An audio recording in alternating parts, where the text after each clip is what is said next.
कि solution number 1 कि हम भी सबसे पहले कैश फ्लो जनरेटिंग एसेट्स बनाएं।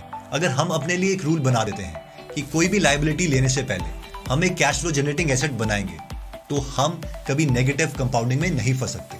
अगर मैं अपना एग्जांपल दूं तो जैसे ही मैं मोहाली से यहाँ पर शिफ्ट हुआ बैंगलोर में, तो यहाँ पर क्या हो रहा था कि यहाँ पर भी मुझे रेंट पे करना पड़ रहा था और वहाँ पर मोहाली में वहाँ पर मेंटेनेंस चार्जेस होते हैं, वहाँ पर भी उस फ्लैट के लिए मुझे मेंटेनेंस चार्जेस पे करने पड़ रहे थे। अब जो वो मेरे लिए पहले लायबिलिटी थी वो एसेट बन गई और उससे जो पैसे आते हैं उससे बैंगलोर वाले घर का ऑलमोस्ट सारा रेंट चला जाता है। अगर मैं शुभम की बात करूं जिनके साथ मैंने रिसेंट पॉडकास्ट लिया था, तो वो जिस सोसाइटी में रहते हैं वहां पर उन्हें 2 पार्किंग मिली है, लेकिन उनके पास 1 कार है।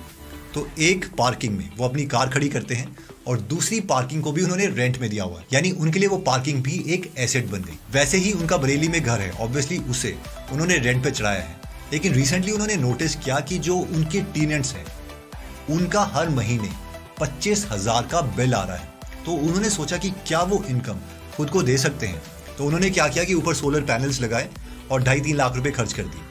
और अब क्या होगा कि जो थ्रू आउट वो 25,000 रुपये का बिजली का बिल था वो उन्हें मिलता रहेगा और वो उनका एसेट बन जाएगा। तो काफ़ी चीज़ें जो हम ऑप्टिमाइज कर सकते हैं, हो सकता है अभी आपके पास वैसी सिचुएशन ना हो। लेकिन अब बढ़ते हैं सोल्यूशन नंबर 2 में, which is understanding terms and agreements.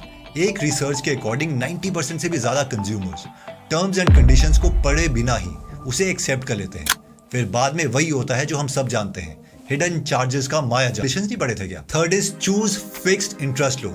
देखिए, जब भी हम बैंक से लोन लेते हैं तो वो हमें 2 टाइप के इंटरेस्ट ऑफर करती है। One is fixed and the second one is floating.